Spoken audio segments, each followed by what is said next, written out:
চৌধুরী মশাই দুপুরের খাওয়া হয়ে যাবার পর চৌধুরী গিন্নিকে বললেন, কই গো, তুমি খেয়ে নাও, আমার খাওয়া হয়ে গেছে। তখন চৌধুরী গিন্নি বললেন, আমার খিদে নেই, আমি কিছু খাবো না।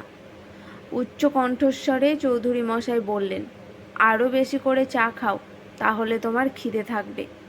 কদিন ধরেই দেখছি না দিনে খাচ্ছ না রাতে খাচ্ছ, কিছু হলে ভোগটা তো আমাকেই করতে হবে। তখন চৌধুরী গিন্নি বলল, ওই চাটা খেয়েই তো বেঁচে আছি। এই কথা শোনা মাত্র চৌধুরী মশাই বেজায় রেগে গেলেন, এই মারি কি এই ধরি, আর চিৎকার করে বললেন, ওই চা খাওয়াটা কতটা খারাপ তুমি কি জানো? 24 ঘন্টা যে বলতে থাকো আমার ঘুম নেই, আমার খিদে লাগে না, এই সব কিছুই হচ্ছে তোমার ওই চায়ের জন্য। তুমি লোককে জিজ্ঞাসা করবে কথাটা আমি ভুল বলছি না ঠিক বলছি।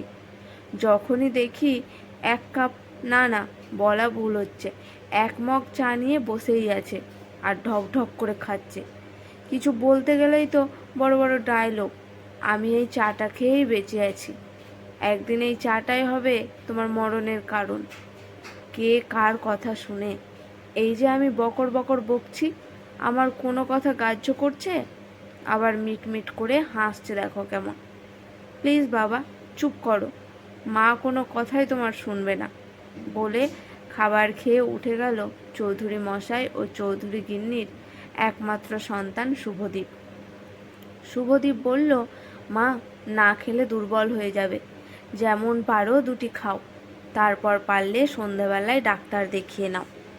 আবার চৌধুরী মশাই চিৎকার করে বললেন, ডাক্তার দেখিয়ে কিছু হবে না তোর মাকে, চা খেতে মানা কর। পরের মাস থেকে চা আর চিনি এ ঘরেই ঢুকাবো না, আমি বলে দিচ্ছি, দেখি কেমন করে চা খাই। কথাটা বলে বেরিয়ে চলে গেল চৌধুরী মশাই। এই কথাটা শুনে চৌধুরী গিন্নির চোখ ছলছল করে উঠল, বুকের ভেতরটা যেন ফেটে যাচ্ছে। নিজের মনেই বকতে থাকলো, স্বামী সোহাগ দেখাচ্ছে, স্বামী সোহাগ। স্বামী সোহাগ কাকে বলে জানো?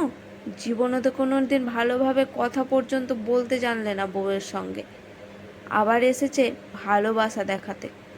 ভালোবাসা কি কাকে বলে সেটা তো সারা জীবনই জানলামই না। আজ বুড়ো বয়সে ভালোবাসা একবারে ফেটে পড়ছে। চাটুকুই খাই, সেটার পিছনে বাবা আর ছেলে হাত ধুয়ে পড়ে আছে। ঠিক আছে, চা খাবো না, শুধু চা নয়, কিছুই খাবো না। চিরকাল জ্বালিয়ে পুড়িয়ে শেষ করে দিল এই লোকটা আমাকে। কি খেয়েছি, কি খেতে ভালোবাসি, কোনো দিন জানে? এসব কথা বলতে বলতে না খাওয়ার মতো দুটি খেয়ে চৌধুরী গিন্নি কাজগুলো সারলেন। সন্ধেবেলায় সন্ধে প্রদীপ দেখিয়ে চৌধুরী গিন্নি টিভির সামনে বসলেন। শুভদীপ টিউশন পড়ে বাড়িতে এসে বলল, ও মা, এই নাও।